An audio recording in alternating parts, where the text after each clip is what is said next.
This is Ali, welcoming you to the 2114th edition of the Enfield Talking Newspaper. Dateline 21st of September 2017. The readers this week are Sonia, Kitty and Ali, with Peter on the controls. The editor was Phillip, and the production and distribution team is Jeanne, Joan and Phillip.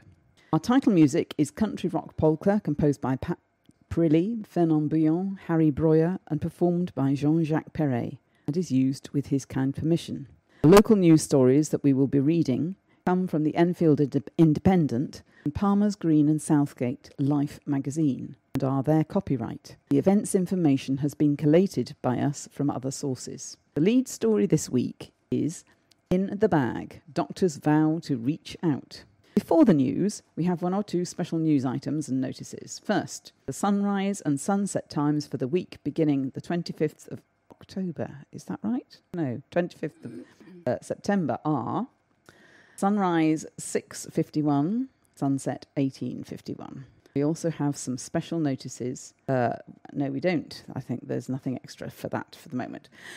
Do get in touch with us to share your own news and special announcements. We love to hear from you. If you have any comments about the Enfield Talking newspaper, please phone Diane de Jersey on 020-8805-6578. She is your listener's representative and will be pleased to help you. Now, Sonia will read the first item of local news. In the bag, doctors vow to reach out. A bruised and bloodied patient that doctors never got to treat has inspired a new scheme giving health information and advice to young people in gangs. Dr. Gail Han, lead for paediatric emergency medicine, told of her grab bag idea at Middlesex University Hospital's annual general meeting on Thursday, September the 7th. The thought came to her after a 14-year-old girl arrived in accident and emergency with injuries consistent with assault. Although seen by a nurse, doctors had been called away to deal with a life-threatening resuscitation case before she could be seen. When medical practitioners became available, the patient had left untreated by her own accord. The hospital later discovered that the girl had been reported missing. Dr. Han said, "Although it was unavoidable, I felt bad that we hadn't seen this girl sooner, and I wanted to do something to make sure we could quickly reach young people like her." Working with Enfield and Haringey's council colleagues, Dr. Han's bag scheme was launched. In the bag are leaflets about available services, lip balm with a hidden helpline number for victims of domestic abuse, and other useful contact numbers. Roughly 150 patients, visitors and staff attended the meeting. They were shown a map where gangs are known to operate, highlighting which gangs are in conflict with each other. Dr. Han added, "We stapled a feedback form to the bag, and I expected the waiting area to be covered with bits of paper, but I was wrong. They take the bags away, and more than half the users we surveyed said they would recommend them to a friend. As the law stands, state schools are obliged to cover sex education from a biological aspect, but no British schools are required to teach pupils about the social or emotional aspects of sex or where to go for advice on same-sex relationships. There are 225 recognised gangs in London. About 4,000 children and young adults between the ages of 12 and 18 are treated in hospital each year. This includes children whom the local authority care for, those who do not go to school, and children in gangs." Pint-sized pub. A new pint-sized drinking den has been named in tribute to an 18th century watering hole that closed 2 years ago. Around the corner from where the historic Green Dragon pub once stood in Winchmore Hill sits Enfield's first micropub. Situated in a former hairdressing salon on Mason's Corner, the Little Green Dragon's landlord, Richard Reeve, has opened his premises to the public. Richard said, "I was involved in the Save the Dragon campaign. I joined the Facebook campaign and went to the demonstration outside the Civic Centre. but I was mainly inspired to open my own micropub after having cycled to over 100 of them for charity in 2015. In 2016, I began searching for potential premises in Enfield, Barnet or Potter's Bar. When this disused hairdresser's came up round the corner from the closed Green Dragon, it seemed it was meant to be. However, it took over 6 months from viewing the premises to actually getting the keys, during which time I had to jump the twin hurdles of licensing and planning. After months of hard graft to renovate the property, the real ale enthusiast has created a bar with seating for 20 punters. I've met people who have made the wrong choice. My youngest son got into some bother and ended up in the Youth Offending Unit, YOU, and it was then that you asked me to consider becoming a volunteer. I've met young people who have made the wrong choice in life, and I've met some nice parents who struggle with situations their children have ended up in. Hopefully, I've set some young people back on the straight and narrow, or at least helped to give them the tools to make better life choices. I sit with young people who have been given a community order by the courts. Along with other volunteers, we discuss the offence with the young person, their parents or carers, and the victims when possible. Together, we plan a programme that will challenge the offending behaviour and hopefully give that young person the tools supporting young people to make better choices in life. YOU volunteers are part of the Enfield Heroes scheme. All volunteers receive comprehensive training and a continued professional development programme. Enfield Council's Cabinet Member for Education, Children's Services and Protection, Councillor Afa Orhan, said, Enfield has a wonderful history of volunteering, with thousands of people offering their services every day for free. Enfield Council's Youth Offending Unit does some wonderful work with young people looking to get themselves on track, and we'd love to hear from you if you have the time and skills to help. Ultimately, your life skills could help turn a life around. Please get in contact to find out more about this worthwhile opportunity to work with young people in the borough.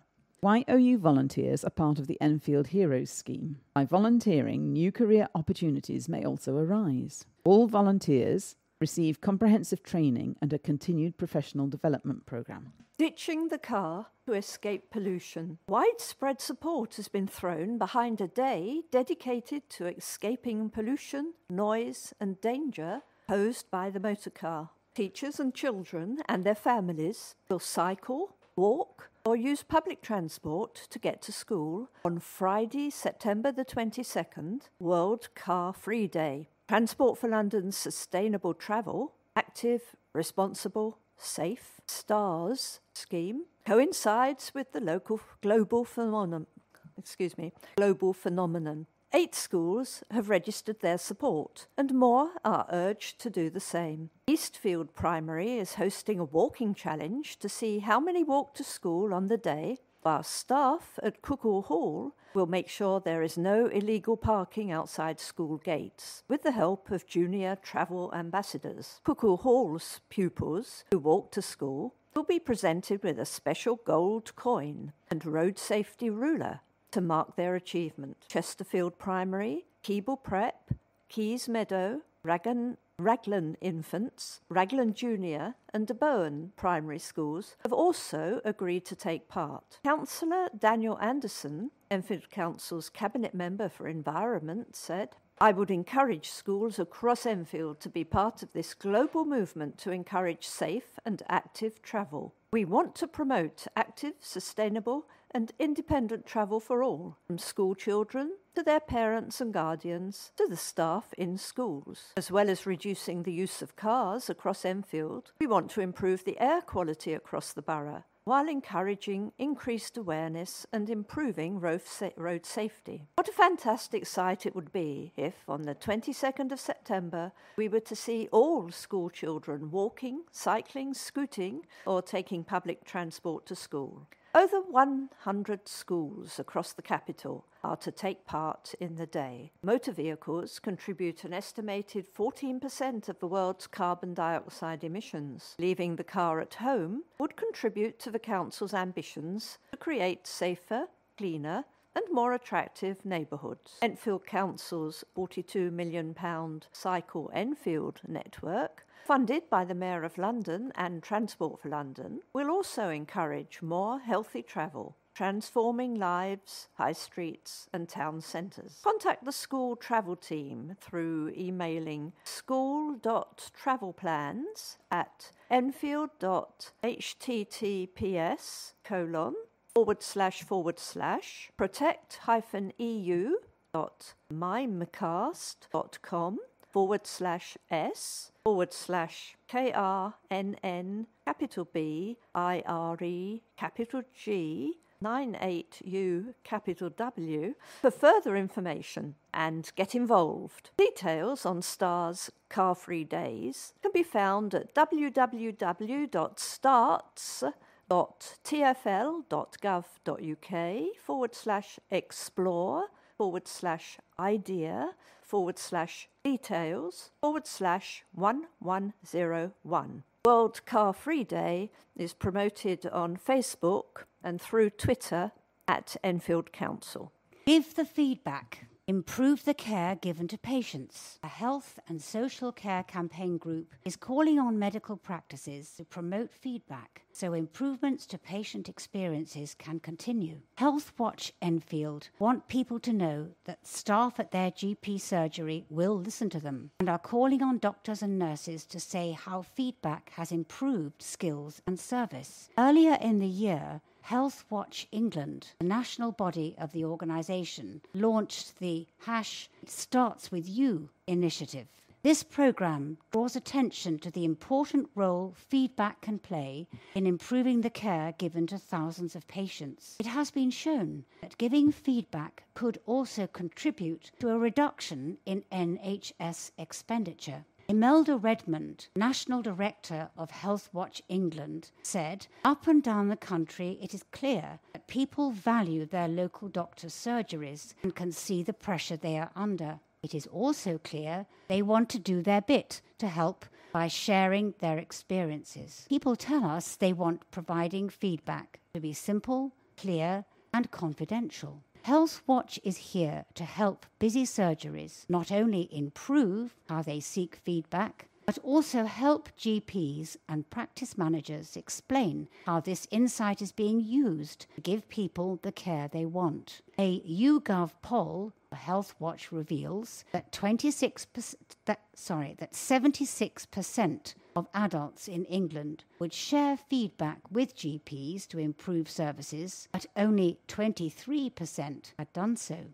The most common reason for not giving feedback was not knowing how to give comments or express worries. Dr. Richard Vaughtry, BMA GP Committee Chair, said, "GPs value the daily feedback they receive from their patients in consultations and comments provided in the surgery. They always want to do the best for their patients and work in partnership with them. Welcoming comments from patients about what is working well in the practice, as well as good ideas about how services could improve. We particularly value the support of patients in working with us to highlight the impact of years of restricted funding on general practice and in the wider NHS. 44% of those who had provided feedback preferred to use comment boxes, while 18% liked giving face-to-face feedback to receptionists, and 16% gave comments to their GP. 30% of those who had never given feedback said they would most likely respond to text or email follow-ups, with 28% saying they would choose a comment box. Twitter and Facebook were the least popular methods, suggesting confidentiality remains a priority. Visit www.healthwatch.co.uk/itstartswithyou for information about the campaign. Groups aim to tackle loneliness. A new church with a mission to tackle loneliness in the community has opened its doors. Closely tied to the Fellowship of Independent Evangelical Churches, the House of Worship in Berry Street West welcomed its first congregation on Sunday, September the 10th. Pastor Dougie Affleck, who previously worked at the Enfield Evangelical Free Church in Cecil Road, will be its lead minister. He said, "We are here to serve the community, and all are welcome to come and join us in our mission. Our church is made up of local people, and I wish to cater for the needs of residents. To this end, helping people overcome the growing sense of loneliness and isolation that's enveloping our society is our number one goal. Pastor Affleck has been quick to establish parent and children care groups. There is a creche available for children up to 3 years old on Sundays, where a service starts at 10:30 a.m. There is also an explorers group for children aged between 4 and 11 years old. Pastor Affleck was born in Glasgow. He joined the Enfield Evangelical Free Church while studying to become a pastor at Oak Hill College, Southgate. Between 2010 and 2014, he served at a church in Nottingham during his university studies. He is married to Tricia and has a 1-year-old son, Jamie. Lucky to have a talented group of people. A team of enthusiastic volunteers have breathed new life into a venue steeped in history. A fresh committee of 10 were formally handed the keys to Enfield Drill Hall at 1 Old Park Ridings on Friday, September the 1st. Special thanks were given to outgoing Chairman Alan Hayes, Treasurer David Southern, and Secretary Simon Goldstone for their 20 years of dedicated service. Incoming Chair Sue Roydell said, following an announcement from the 3 existing Drill Hall Management Committee members that they were retiring after 20 years and that a new committee was sought, a number of enthusiastic and committed volunteers got together to form a new 10-strong committee. The committee is lucky to have a talented group of people who are able to use their professional and personal skills to advise, support, and promote the drill hall. After the formal handover of the keys on September the 1st, the committee has wasted no time in getting down to business to review everything from the plumbing, lighting, heating, kitchen arrangements, fixtures and fittings, to putting together a new website with online booking and payment facilities, promoting the drill hall and its facilities, and reviewing security and entry. Built in 1901, the drill hall is listed in the Enfield Local Heritage List. The hall has been at the heart of territorial soldier training, administration, and social life for generations. Sue added, the committee is discussing many improvement plans and has many ideas that will be shared with the user community as they come to fruition. Volunteers will also be sought for a few decorating and garden clearing duties. We look forward to ensuring that this unique venue not only continues as a community resource, but becomes a thriving and popular place for sport and meetings. Back in April 1988, an appeal was put out for volunteers to help with running the sports club and upkeep of the premises. Badminton player Alan Hayes, with knowledge of engineering and construction, stepped forward to put something back into the community he loves. Get smart and learn. 14-month traineeship up for grabs. A new academy is to offer an apprenticeship geared towards helping the government meet targets for reducing carbon emissions. Smart Meter Installation Academy was formed from a partnership between College of Haringey, Enfield and North East London, CONEL, and Nationwide Training Services, NTS. Prospective students will be able to apply for a 14-month traineeship to become a skilled dual smart meter installer. A short, intensive 14-week equivalent course will also be available at the Academy, which is set to open on Monday, October the 5th in Tottenham. There has been a government commitment to install 50 million gas and electric smart meters at domestic and commercial premises by 2020. Smart meters record up-to-date readings, eliminating the use of estimated bills and the need for customers to wait at home. Contact CONEL by emailing marketing@conel.ac.uk if interested in attending the launch. Eating well and staying healthy. Diners wanting healthier food choices when eating out have had their demands met. After public concern was expressed at the amount of salt, fat and sugar in food, Eatery owners have been given an incentive to cut back on less healthy ingredients. Enfield Council has launched a voluntary award scheme which commends a promise to serving more nutritious food to clientele.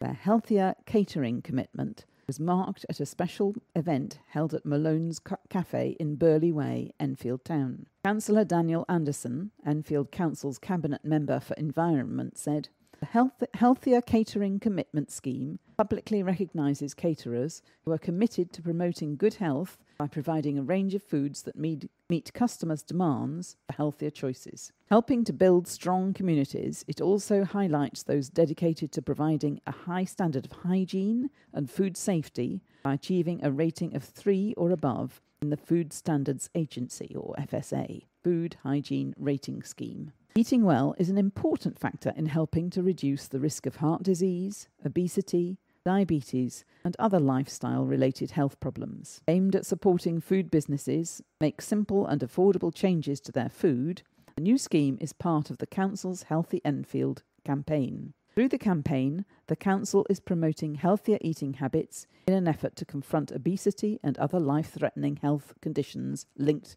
to diet. Councillor Anderson added, "Nearly half of all adults eat at restaurants or takeaways at least once a week, so food outlets are ideally placed to support people to make healthier choices and eat well. This voluntary scheme is aimed at encouraging food outlets to reduce the saturated fat, salt and sugar in their food and drinks, make smaller portions available, and promote healthier alternatives. The key message behind the Healthier Catering Commitment is that small changes can make a big difference, and we want to make a big difference to the food on offer to our residents across the borough.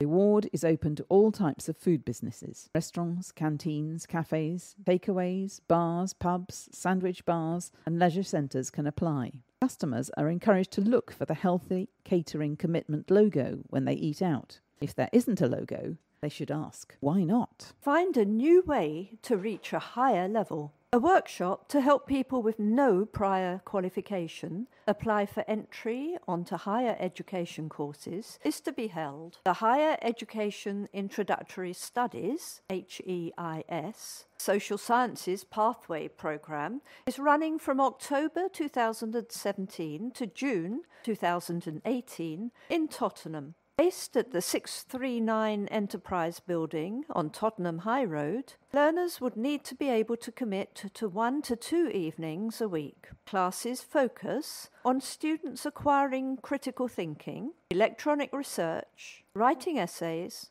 and time management skills. Modules are on politics, mathematics, and statistics. Bursaries of £1,500 are available to 14 residents of Tottenham on a first-come, first-served basis. Students who study on the course can also apply for Birkbeck College's means-tested bursary of £800. Visit www.bbk.ac.uk/study/programs/UCHEINT_C/ for further information about HEIS. For more details about the Bridges to Birkbeck programme in partnership with Haringey Council, go to www.bbk.ac.uk/bridges. Wenger was a revolutionary. Former Arsenal boss gives talk. A former Premier League boss spoke to school children about working with Arsene Wenger, Prince William and Patrick Vieira. Former Arsenal and FA Vice-Chairman David Dean was a guest at Chase Community School in Enfield. Dean, who is credited as being the driving force behind the formation of the Premier League, as well as being president of England's 2018 World Cup bid, addressed more than 100 sixth form students. He spoke about his relationships with Arsene Wenger, David Beckham, Prince William, and figures including Patrick Vieira and Dennis Bergkamp.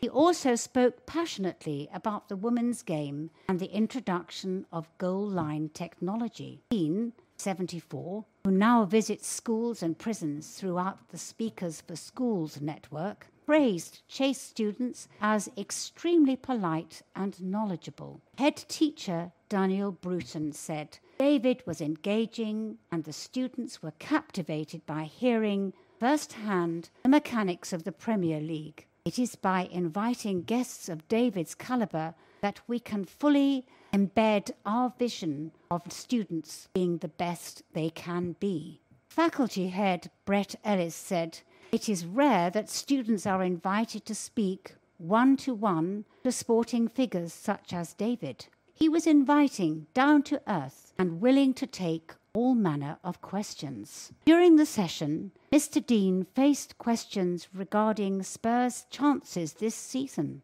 as well as Arsene Wenger's future. Mr. Dean stated Mr. Wenger was a revolutionary who had transformed Arsenal. Do you have what it takes to develop a musical? Chance to stage new British work. Do you have an idea for a musical? Or perhaps you're already developing one? Whether you've written a musical before or not, if you have a track record as a professional artist and an idea for a new musical, then Beam 2018 want to hear from you. Beam is designed for anyone in a position to help develop and stage new British musicals. The concluding two-day event provides a platform for aspiring and established musical theatre professionals to display their work to the producers, venues, and anyone with resources to help develop and stage them. Applications to be involved in this close on September the 25th. There will be 15 pitching days spread across venues around the UK, where creative teams developing new musicals can pitch their ideas. These include Soho Theatre in London on Thursday, October the 19th, Watford Palace Theatre in Watford on Friday, October the 20th, Theatre Royal Stratford East in London on Wednesday, November the 8th, the Other Palace in London on Monday, November the 13th, and the Albany in London on Wednesday, November the 22nd. It is Musical Theatre Network and Mercury Musical Developments, in association with Theatre Royal Stratford East, today announce Beam 2018, Biennial Industry Showcase of New British Musical Theatre. The first stage of Beam is made up of 15 pitching days. This culminates in an industry showcase of the most promising projects to be held at Theatre Royal Stratford East on March the 1st and 2nd in 2018. Beam also gives an overview of up to 40 new British musicals currently in development. Musical Theatre Network brings people and resources together to improve infrastructure and opportunities for new musical theatre in the UK. Its membership is a national network of venues, producers, colleges, organisations and individuals. In partnership with its members, MTN works to strengthen and diversify the new musical theatre sector nationwide and so support development of the art form. Mercury Musical Developments is the UK's only membership organisation dedicated to developing new musical theatre writing. They nurture and support the work of book writers, lyricists and composers through a series of initiatives including workshops, masterclasses and showcasing opportunities. Join their growing community of over 400 members and be part of the conversation shaping the future of musical theatre writing. For more information on how to get involved and see a full schedule of pitching days, go to beamshowcase.com. It's a blockbuster. It's 1905 and the crew of an Imperial battleship are rebelling against their commanding officers. So starts the greatest film ever shown. Silent's big screen blockbuster, Battleship Potemkin, is to be played out at Christchurch, Southgate, with full organ accompaniment on Saturday, October the 21st. With doors opened at 7 o'clock for a prompt 7:30 start, the Talkies Community Cinema event, in partnership with Christchurch Southgate, commemorates a century since the Russian Revolution. Christchurch Southgate has an annual tradition to host silent film, with live improvised musicianship from organists David Hinnett and Adam Dixon. Reverend Dr. Crichton Limbert, vicar of Christchurch Southgate, said, Christchurch Southgate is renowned for its fantastic musical tradition. Our choir and organists are second to none. Battleship Potemkin was directed by Sergei Eisenstein in 1925. And now for some letters. This is one from Charlie Straker, CLIC Sergeant Fundraising and Engagement Manager for North London and Hertfordshire. Parents need help. You may not know, but September is Childhood Cancer Awareness Month. And at CLIC Sergeant, the UK's leading cancer charity for children and young people, we are asking locals to get behind our campaign to raise vital funds and awareness. For the month, we have revealed the hidden costs of cancer through the impact it has on the mental and emotional health of parents. Our new research found that more than half, 63% of parents, said they experienced depression during their child's treatment. More than a third, actually 37%, experienced panic attacks. 84% experienced loneliness. Worryingly, less than 40% of parents accessed support for managing stress and anxiety during their child's treatment. To show your support for these families during Childhood Cancer Awareness Month, you can get a gold ribbon by donating on our website. The money raised will help provide vital support for families of children and young people living with cancer who are affected by these issues. It's tough seeing your child go through cancer. Get your gold ribbon today to show your support and help more families cope. We are also inviting people to help us fight for change for young people with cancer and their families by becoming CLIC Sergeant campaigners. This might involve signing a petition, making noise on social media, or writing to your MP. For more information about Childhood Cancer Awareness Month and how to get involved, please visit www.clicksargent.org.uk/CCAM. And now a letter from Phillip Dawson, the chairman of the Enfield Talking Newspapers. We were made to feel very welcome. He writes, "We would like to thank Philip Chard and the Palmer's Green Festival team for organising a wonderful event on Sunday the 3rd of September. We had a stall for the first time and were made to feel very welcome by everyone, despite being slightly last minute with our arrangements. We were delighted to have raised £250 from our tombola stall. Thank you to everyone who came and supported us. Recently, we have begun to lose a lot of memory sticks in the post, which means our blind and partially sighted listeners are missing out on local news and information. The money raised will be used to buy replacement memory sticks." The Enfield Talking Newspaper was the first charity of its kind in the UK and has been sending a weekly recording of local news to our blind and partially sighted neighbours since 1961. We are run and managed entirely by volunteers and rely on generous donations to support our work. Thank you again to Philip and the team at the Palmer's Green Festival for all their hard work giving a platform to local charities and other organisations at the fair. And there is a photo of the team from Enfield Talking Newspapers behind their stall at the fair. A letter from Bill Hill.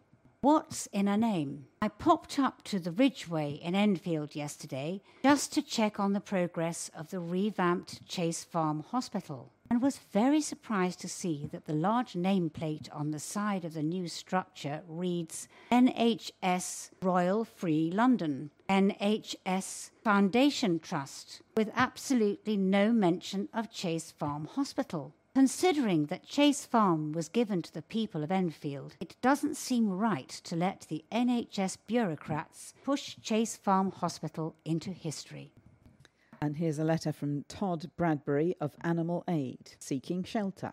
As the weather cools and winter approaches, it is important to be compassionate towards wild animals seeking warmth and shelter inside our homes. Some of these animals, rats and mice for example, are viewed as unwelcome pests. Please remember that these animals suffer just as much as the dogs and cats with whom we share our homes. There are many simple and effective methods of humanely deterring these animals, so there is no need to cause them harm through trapping or poisoning. Animal Aid provides free advice sheets on how to stop these animals from taking up residence without harming them, and how to encourage them to leave if they have already arrived. We have advice sheets on rats and mice, birds, squirrels, foxes and moles. If you would like to order any of our free advice sheets, please email info@animalaid.org.uk or phone 01732 364 546. Pick and Shed Theatre have sent a letter.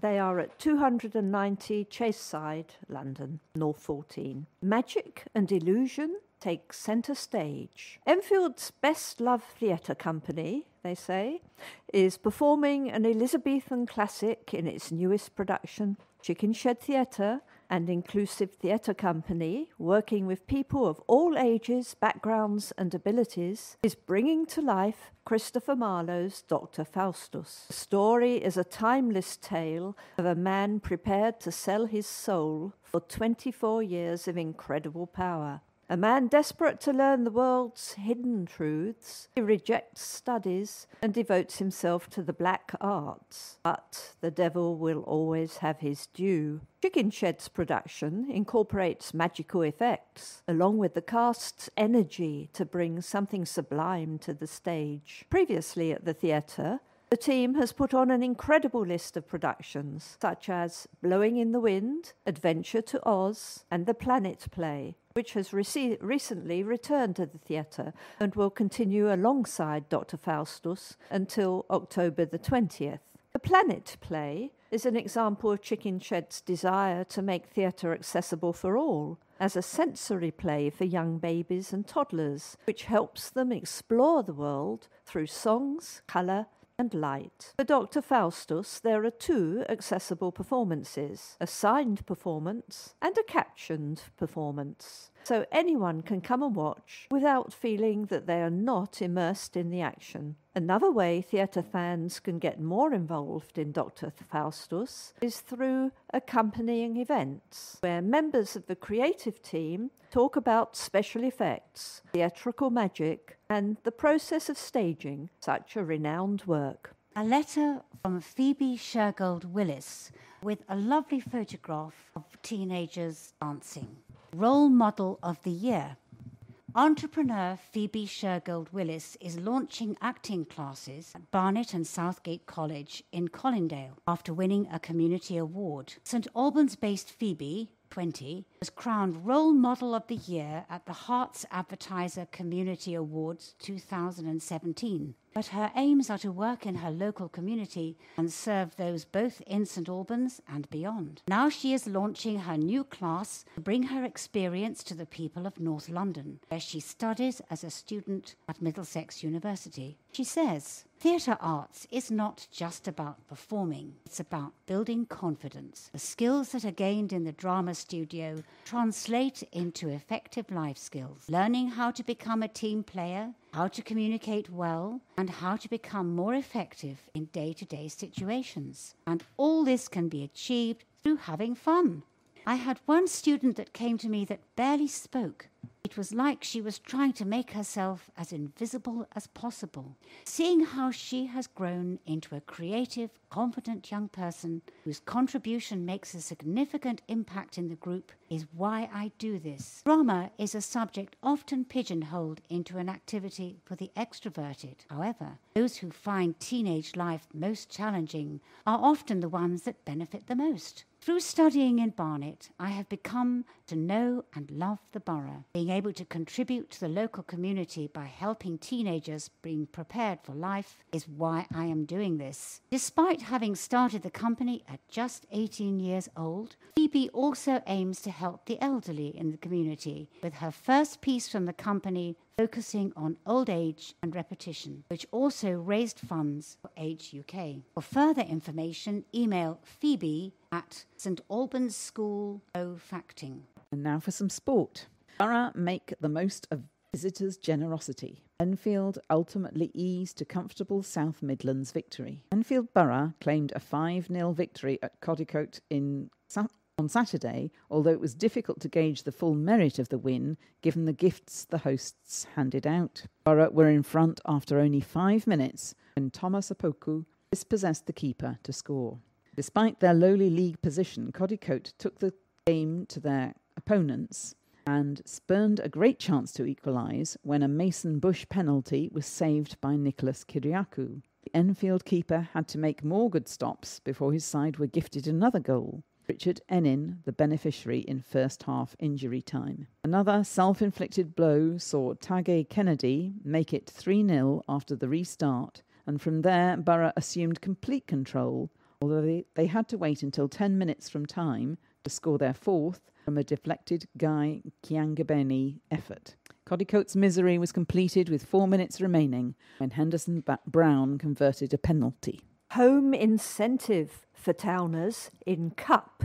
A replay is needed after Enfield held at Hanwell in first meeting. A home tie in the third qualifying round was at stake last night when Enfield Town faced Hanwell Town in their FA Cup replay. The two sides had to face off for a second time in 4 days at the Queen Elizabeth Stadium after Saturday's first encounter ended goalless, despite Enfield's second-half dominance. Following Monday's draw, though, the Towners knew that victory would set up a home clash with the winners of another replay between Phoenix Sports and Glebe, which was also set to be played last night after their first meeting ended 2-2. The third qualifying round takes place on the weekend of Saturday, September the 30th.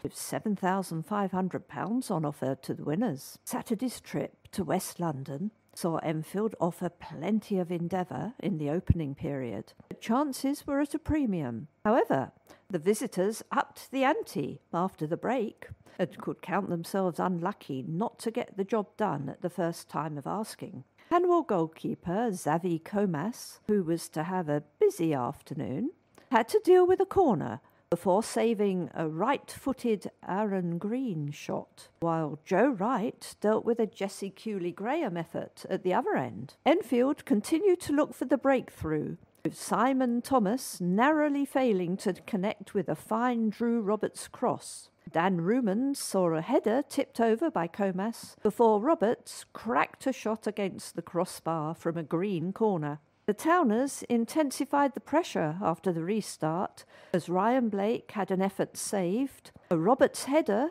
resulted in the same outcome and Darren Pearce nodded over the top. It was by no means one-way traffic though, with Hanwell looking dangerous on the counter, but it was the Bostik Premier side who looked the more likely to make the breakthrough. Comas proved equal to further shots from Blake and Mario Noto, before Blake went even closer when he rattled the woodwork with 7 minutes to go.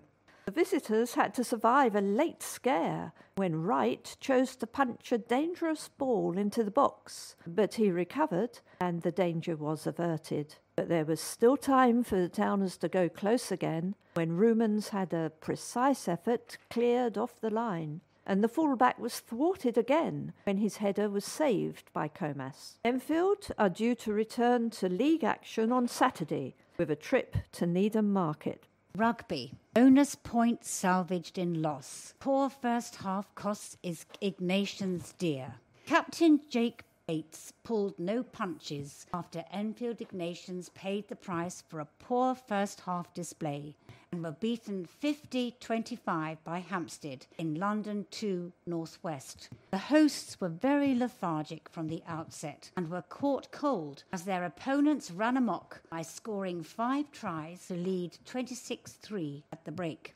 A rousing half-time talk by coach Ali Cook clearly had an effect, as Enfield delivered a much improved second-half performance. Although forced into a damage limitation exercise, the Blue and Gold showed character, and their 4-try salvo at least garnered a losing bonus point. Bates said, "We were non-existent in the first half when we offered nothing. We failed to win the collisions and kept falling off tackles. We were on the back foot for practically all of this period of the game. A few home truths were said at half-time, and consequently, we started to play how we should have. We at last rediscovered our patterns of play and were altogether a more cohesive unit. It was all very frustrating. Having turned up to the game 40 minutes too late, Ignatians at last started to play some good rugby, and their pressure was rewarded when Wes Werran went over. Either side of the visitors' 6th and 7th tries, Ignatians landed their second 5-pointer through George Cox. Enfield kept playing, and a fine break from Harry Massini proved the catalyst for the third. Key to the success of the movement was the quality of the support play, and Warren underscored this by going over. Bates converted before Ignatians claimed their all-important fourth try from a successful catch and drive.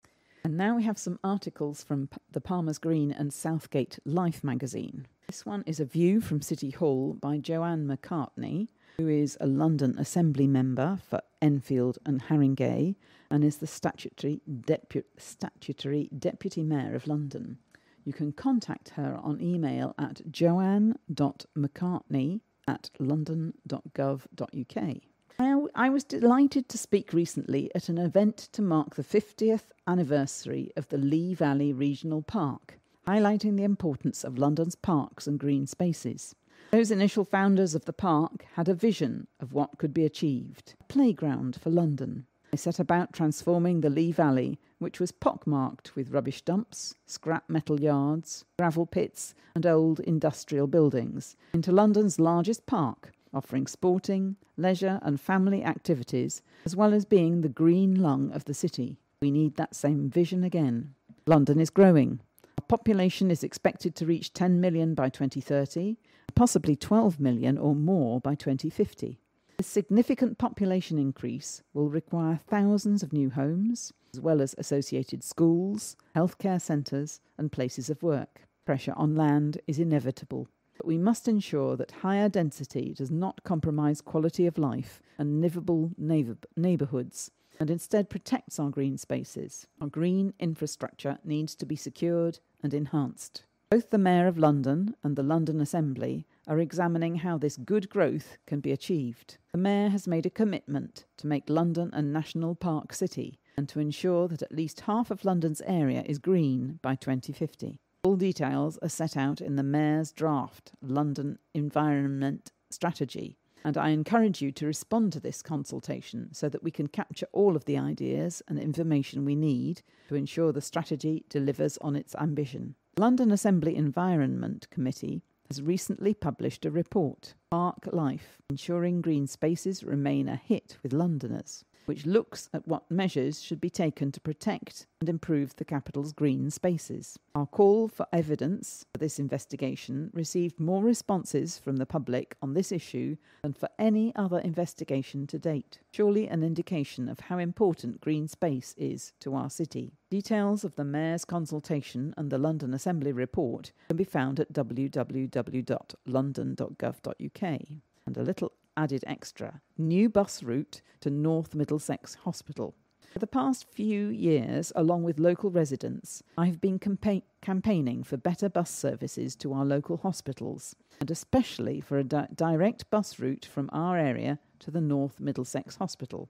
I'm delighted that the Mayor has announced new plans for improving buses in London's to London's hospitals, and that our area will be a priority for a direct link to the North Mid in the coming year. There will be a consultation on the exact route, so please let me know if you have any views on this. And one more time, her email is joanne.mccartney@london.gov.uk.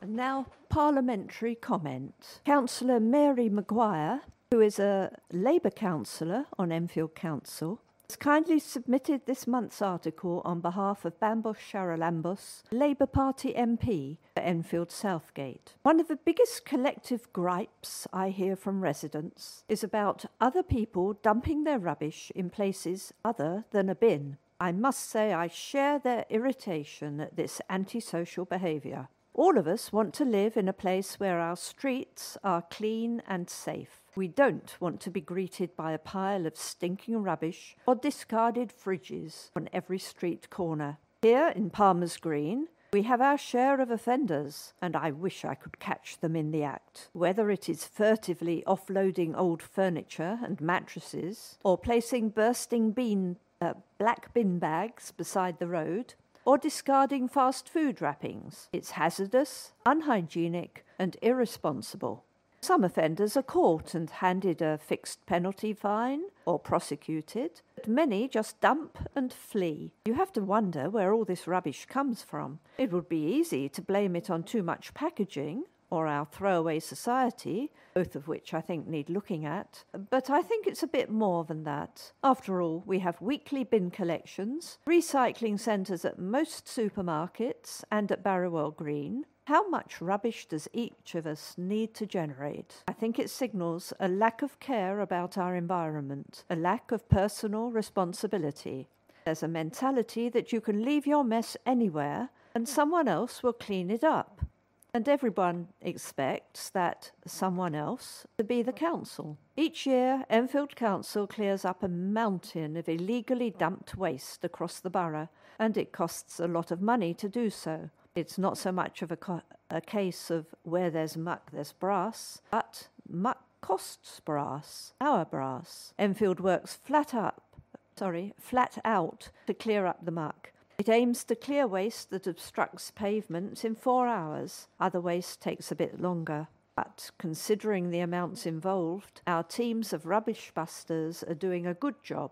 In the 12 months to July, our street cleansing service identified and cleared 6,734 fly tips in Palmer's Green alone. A further 232 were cleared following reports from residents. That is a lot of rubbish, and the huge cost in time and money could be much better spent elsewhere in this time of government cuts. Unsurprisingly, for those of us who care about this sort of thing, the places worst affected are green lanes and the streets surrounding. And it can't all be people from other wards coming here to pollute Palmer's Green life. Just over 50% of rubbish is domestic, and a third is in black plastic bin bags. Enfield is not unique. It has a better clear-up rate than most other councils and is vigorous in pursuing litter bugs and fly tippers. Solutions are never simple, but a change in attitude is needed, and we should call out those responsible.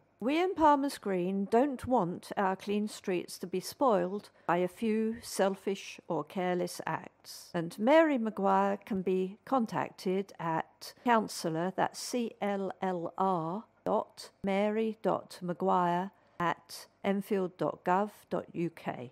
Palmer's Green Tales by Jenny Bork. Susan Mennett and myself have been making a film about the amazing orchard in Broomfield Park. The space was once a bowling green utilised by the Broomfield Park Bowling Club. When David March, a founding member of the orchard, discovered the space in 2009, it had been unused for about 15 years. David wanted to make it into a wild flower meadow and orchard, and he sought the help of a local campaigning group called Improving Our Place, who were very keen. And the then local council provided some funds and a designated officer, Graham Deal, who was a great supporter of the project. People were invited to sponsor a tree, and the orchard has blossomed into a wonderful oasis within Broomfield Park, much loved by local residents and its resident bees, the only problem being unwelcome visitors who commit vandalism, such as breaking tree branches and depositing litter. The most recent project has been the construction of a wildlife pond with adjacent growing space. 2 different sorts of dragonflies have already been spotted hovering over the pond. Plants around the pond and the growing space are thriving. The orchard depends on its volunteers, who do an amazing job, alongside the Duke of Edinburgh award candidates, who are a welcome addition when they are available. There is a bug hotel, which visiting school children help to create. The orchard open days are always popular. The summer picnic in July and Apple Day in October. Further information on Facebook, look for Palmer's Green Tales and ask to join the group, or our Twitter address is @PGTales. We have reached the end of our programme for this week. Thank you for listening. So, from the team of Sonia, Kitty, Ali, and Peter on the controls, it's goodbye. Please remember to turn over the address label on your postal packet, put the memory stick into the packet in a closed position, and return it to us as soon as possible, in readiness for the next edition. Don't forget, you can call Diane de Jersey regarding any help you may require in connection with the Enfield Talking newspaper on 020 8805 6578. Coming up next, the latest